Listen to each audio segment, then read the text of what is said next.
Welcome everybody to another edition of WCW 2003 here in TEW 2020, as it's the second Nitro I've booked on TEW 2020 since the changeover from TEW 2016 and the end of the series on TEW 2016. But let's continue as we continue the build towards Wrestle War, which is a little shorter than normal since it's the third week of the month. And let's get rolling as we got qualifying matches for the 4-way cage heat Wrestle War match and some other fun, so let's get rolling. So we start out with Monty Brown, basically, because he's on my developmental fed, basically doing a quick pre-show squash just to see where he is. And he gets a 46, Chaos gets a 30, so, nothing too terrible. Okay, yeah, I don't care about you, Chaos. But anyway, yeah, Chaos, yeah, this was just a match to see what's going on with them. Yeah, that's about it.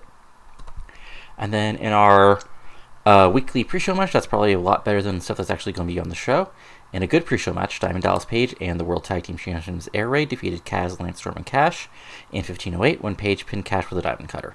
So this gets an 80, Page gets an 82, Cash gets 67, Storm gets a 73, Kaz gets a 65, Page gets an 82, Paris gets a 67, and AJ Styles gets a 76.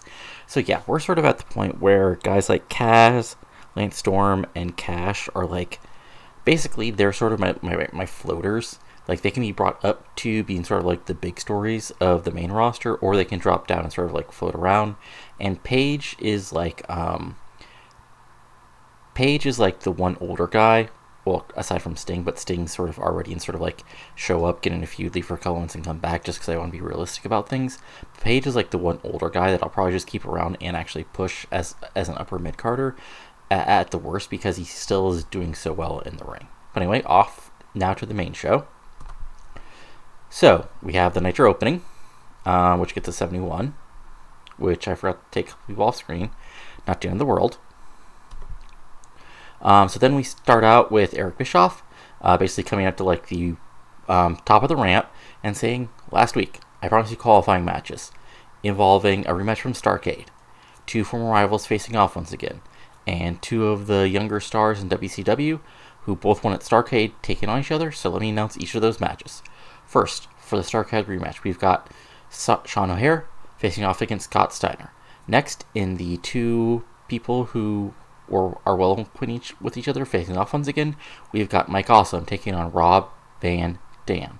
And finally, a match that'll happen right now between two of the rising young stars in WCW. We've got Chuck Palumbo and Shane Helms. So this gets 78, solid stuff. Bischoff looked good, interactions. So before that, so we basically cut to backstage, where we have Booker, Rey Mysterio Jr., Alex Wright, and Tori Wilson. Booker talks about how, he officially has a match with a Canyon at Wrestle War for the number one contendership, which I'm not sure if I actually booked in yet. Let's see here. Yes, I have booked it in that. So Beth Phoenix versus Gail Kim, Booker versus, okay, yeah. There's other stuff I can probably officially pre-book, but I'll do that after the show. But anyway, Booker talks, but, Kenyon talks about how he's nobody other than Kenyon, but you have to remember, Kenyon, I'm a five-time world champion, and let's remember, you may have been taking that belt off me, but you never really beat me right in the middle of the ring for it. You always had your Horsemen cronies around Secca, and tonight I'm going to have backup in the form of two of the greatest young wrestlers in the world today, and we're going to take you on. Rey Jr. says, Rey Jr. just sort of like, character look tough, and there we go. 80, Rey Jr., Booker T was really good because he's really good. Rey Jr. performed well, and Ron performed well. Tori Wilson was there. So then we have the actual opening match, which was Shane Helms taking on Chuck Palumbo, and a match that had great heat and good wrestling. Chuck Palumbo defeated Shane Helms in 1028 by pinfall to Palumbo's pride. So this is probably somewhat of a surprise if you've been following along, because Helms just did defeat Kevin Nash. But what I'm imagining here is basically like your typical back and forth match, but near the end, like, Helms is getting real cocky. Like, I imagine like he's like sort of tuning up the band for the super kick, but Palumbo shockingly gets out of the way and like just surprises him with Palumbo Pride out of nowhere, and sort of like, it's not quite a flash win, but it's like a real quick win. And like, even the crowd is shocked and the announcers are shocked just by like Palumbo is able to take advantage of like one mistake by Helms and get the quick win. And after the match, Palumbo and Stacy are celebrating together, and they're a good pairing, so that's good. So this gets a 76. And then afterwards, Helms is freaking out like he's just in the ring throwing a fit, yelling at the referee, yelling at Palumbo outside. Well, the two babyface celebrating. So that gets a 79, so that's really good. Then we're backstage. Beth Phoenix is, cutting a promo how, she congratulates Angela Fox on winning the WCW Women's World Title. But she'll be back to the top eventually because she has the support of the fans, and she's just like Fox wants to create a new women's division that every young girl out there can be proud of. When Gail Kim steps up and he's like, "See, I knew it. See, you kept on getting lucky, Phoenix. You got lucky back at September, back at Fall Brawl. You got lucky at Starrcade against me, but your luck finally ran out, and you lost to some girl showing up here for the first night. And that's why I should have been the champion, not you." Phoenix like, "I beat you. I beat you a couple times. Yes, because you're lucky." And blah blah blah. They argue, and basically, as we get the commercial, this gets a 56. Solid stuff, because again, we're getting out of the Southwest where these gals were artificially over, but also, they're slowly getting over in the rest of the country. So we have, right, I keep on forgetting. Okay, I forgot they're an awkward pit here. Okay, I also need to fix this. Well, actually, this works well with this match. Anyway, in a decent match, Billy Kidman defeated Jason Jett in 5-for-3 by pinfall with the Riding Bomb. I think that's like the running power bomb, basically. This gets a 66, so a quick back-and-forth match, but Kidman takes advantage after cheating, / distraction from Misty, hits a few moves, and then hits the Riding Bomb. In the ring, gets the pinfall. And then after the match, Kidman is with Misty in the ring, and he fires back at RVD, because RVD was last week, says, he's aiming for the world title, and Kidman's like, whoa, slow down here. What have you done, Van Dam? Really? Yeah, he showed up, he surprised somebody when he was fighting your first night, then he eventually lost to Vampiro, who's a much more talented wrestler than you are, and you never won it back. Oh sure, you beat Ric Flair. Big whoop. The guy's so old that I'm sure Space Mountain is down for repairs all the time. Well, look at me. I'm with one of the sexiest women in the world. I'm out at the top of the world. And yeah, I don't have the U.S. title anymore, but I could have it back any time I wanted. So before RVD, you want to talk about how you're wrestling to the top? Well, don't make sure you don't fall on the first rung. So 66, solid stuff. And then we basically have the Horsemen backstage, where they do Horseman stuff. Like, Gene's there, so, Gene's like, "Gene, back God. Woo, Gene. Tonight, my boys, my horsemen, the best damn wrestlers in the world, the man who should still be world champion, the people who should still be tag champions, they're going to be facing off against a guy who thinks just because he stumbled into the world title a couple times, he's some great one. An overgrown midget, and a German guy who I don't even know who he is. And you think he can take us against a man from a legendary family, the man who built Extreme, and the man who's nobody better than? Ha! Diamonds are first forever, so is the Horsemen." Rick Cannon's like, "Remember, nobody's better than me.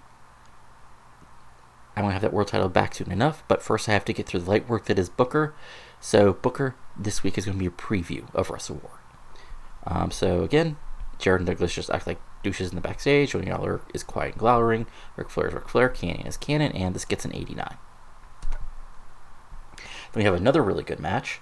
So basically, I put this as a wild brawl because it's both guys are really good at brawls. So this is just like an old school ECW match, basically. Chairs, flips. I would even say like a table gets involved, like something like RVD. One that is there's a ref bunt. Awesome goes for the awesome bomb through the table. RVD reverses it. Awesome ends up going through the table on the outside, but as RVD is celebrating, Kidman slips in, kicks him in the gut. Kid Crusher, aka Tamazaki, bam, he's down. Awesome recovers, hit the awesome bomb, 1, 2, 3. Awesome is in the 4-way cage match. And this gets an 81, really good match. And Awesome celebrates, gets a 68 because it's 2 minutes. Then we're backstage where WCW.com's Jeremy Borash is with Lex Luger, and Lex Luger's like, "I understand what people think of me. I've been in this business a long time, but people have claimed I've never really loved this business. Well, the truth is, maybe that's true.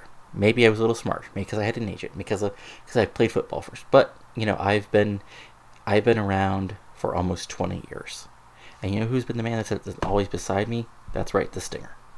And what happened at Starrcade was a mistake. I should have been behind him. I should have helped him more, but I got beat 1, 2, 3 really quickly by that damn monster Macias. But I want another shot at the monster. So Macias, if you can get your balls back from Vampiro, show up next week on Nitro, and I'll rack you right in the middle of that ring. 63, solid stuff, because it's still Lex Luger, because he's not the greatest promo. But we got that match, that match set up. It's going to be Macias versus Lex Luger. And then we come back from commercial, and in a match that has fantastic geek and great wrestling, Sean Hare drew shot Scott Steiner in 12-18 following a double countout. So there's just a back and forth wild fight brawl, belly to belly suplexes, Widowmakers reversed, clotheslines, punches, kicks, just a stiff as hell match. Eventually the match spills to the outside and eventually goes, into the ringside area. And again, Steiner's another older guy who's still really good. So him and DDP are somebody who I'll have to figure out what to do with, because I have young guys who I want to build to the top, but also Steiner and DDP are both doing great. So they're a question of what to do with them long term. Anyway, this gets an 81. Then afterwards, Bischoff comes out and says, Jesus, can't you guys... Okay, so here's what we're going to do. Mike Awesome, you're in. Chuck Palumbo, you're in. But now we got 4 guys.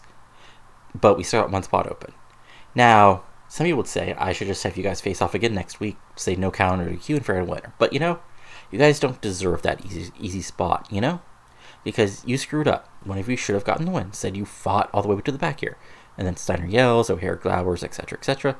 So what we're going to do is next week, yes, you two are going to be in another match to get the final spot. Also, Shane Helms is going to get another shot, and Rob Van Dam is going to get another shot. And whoever gets the pinfall in a fatal 4-way match, they get in the cage sheet match at Starrcade, and the rest of you, well, you're out of luck. So then we have an Angel Fox video package, and this is not a backstage room, but this is a actual build-up package. And this is just focused on the fact that she's a cool California girl. She surfs, she rollerblades, she trains hard. She's a cool girl. She's not blonde bimbo. She's tough, she fights, but she's also cute. She's sporty. Not quite the girl next door because she's too sexy for that. But she's the hot girl at the beach. Except she's playing volleyball or surfing instead of getting a tan. 42, because she's not that over yet. Then we have a backstage promo where Jeremy Borash is with Shane Helms. Shane was like, see, Eric Bischoff can't even understand. You're superstar. Your next icon. The man who breaks hearts. He should be in the main event of Wrestle War.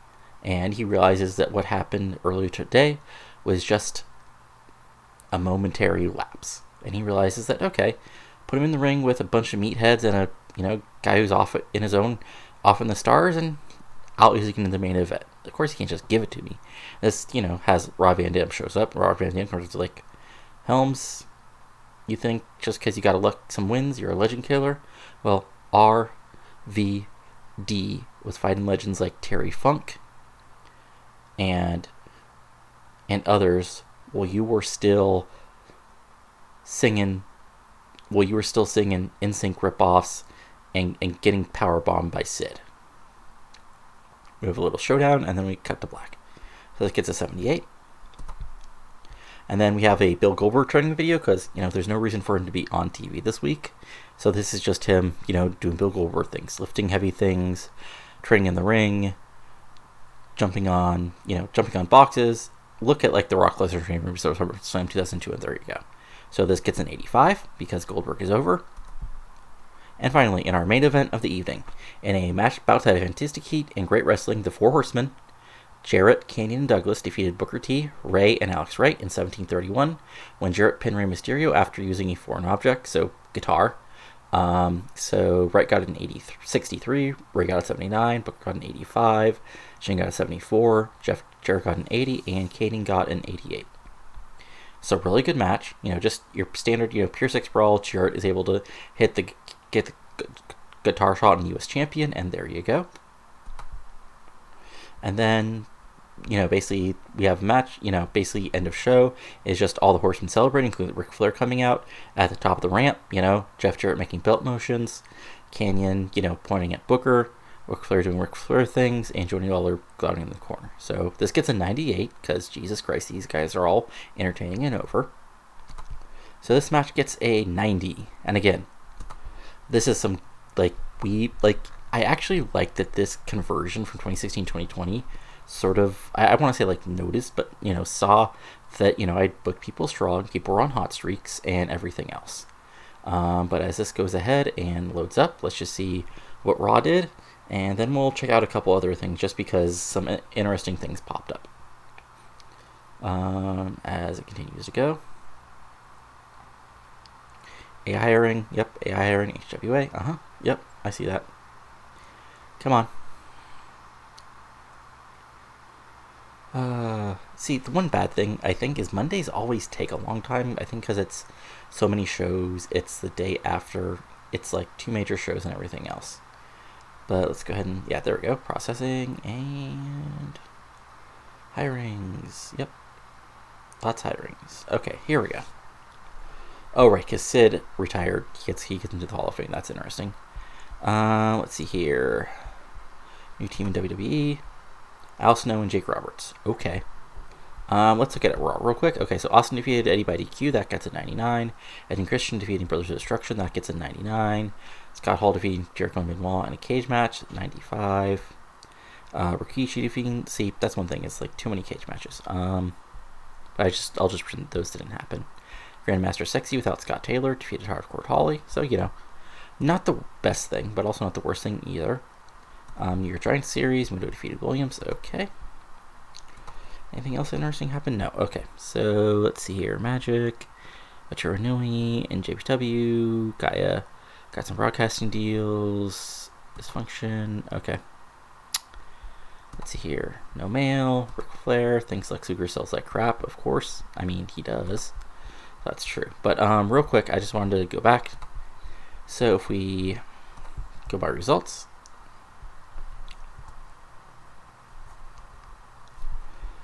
and we pull up, so yeah.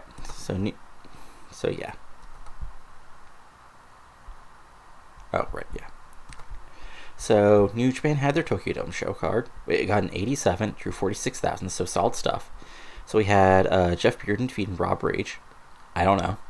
Haruki Fuki and Gato and Jado defeating Flying Kid HGR, Masato Yoshino, and Super Demikin, getting 65. That's a mid-2000s undercard junior tag. Chris Hero, Kendo Gishin, and Dejiro Masudi defeated Goskir Jr., Silverkin, and Grand Nanawa. Again, that's sure an undercard New Japan match in that area. Jinsei Sasaki defeated Chris Candido, so that's solid.